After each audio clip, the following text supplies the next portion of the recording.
everyone, welcome to Models and Agents for Beginners, episode 51.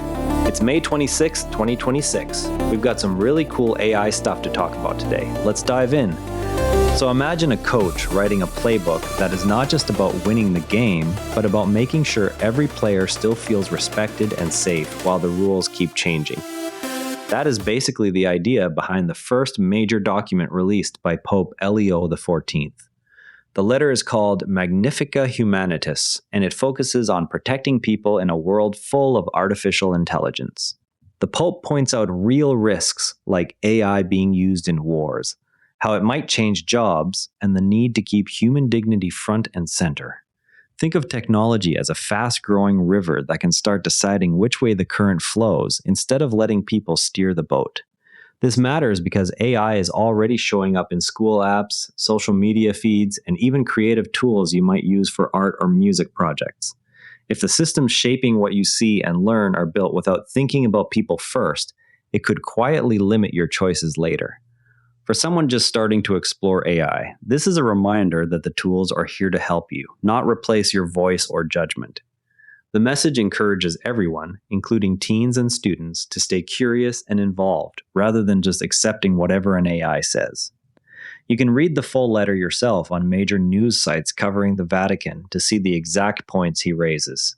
It is written in a thoughtful way that invites regular people to think along with him, instead of needing any technical background. Okay, now for my favorite part of the show, the deep dive where we look under the hood. You know how when you are scrolling through your phone, the apps already seem to know what you will want to watch or read next because they have watched everything you have done before? That is the starting point for understanding how AI can become something called epistemic infrastructure. Step 1 is simple pattern spotting, like your phone guessing your next video based on past taps. Step 2 happens when the system starts shaping what facts or ideas you even see in the first place, because every answer feels confident whether it is right or a little off. Step 3 is the tricky part. A small number of companies decide how the system is trained, so the same question can get very different answers depending on which company's AI you use. Imagine a library where you cannot flip through the pages yourself to see how the answers were chosen. The phone's guesswork has turned into the main map everyone uses to understand reality. And that is basically how AI becomes epistemic infrastructure. Not so scary once you see the everyday version, right? Now let's move to some cool stuff you can actually try. Vibe coding is the idea that you can tell an AI what you want in plain English instead of writing computer code, and it turns your description into working software. Think of it like describing a recipe to a really good kitchen robot that then cooks the meal without you measuring a single ingredient. This approach is already helping open source AI projects grow fast because people who never learned programming languages can now join in. It lowers the wall between having an idea and actually making something with AI.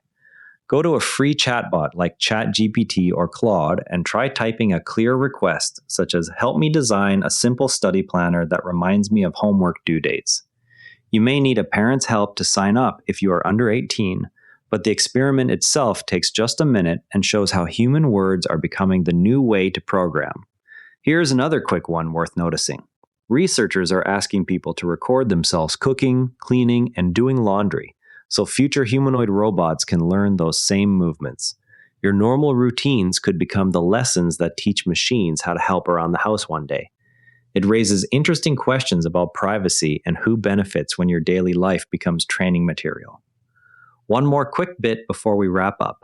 A new analysis warns that while overall employment numbers look steady, the starting jobs many students and new graduates rely on are quietly getting harder to find. AI tools are already handling some of the simple tasks that used to be first steps into a career. This shift could change how people get their first real work experience in the next few years. That's it for today. Remember, every AI expert started exactly where you are right now. If something we talked about today made you curious, go try it. That's literally how learning works. Stay curious, keep experimenting, and we'll see you tomorrow. And if you'd rather watch than listen, find us on YouTube at Nara Network. Links in the show notes. This episode used AI voice synthesis of my voice. Editorial selection and analysis are my own.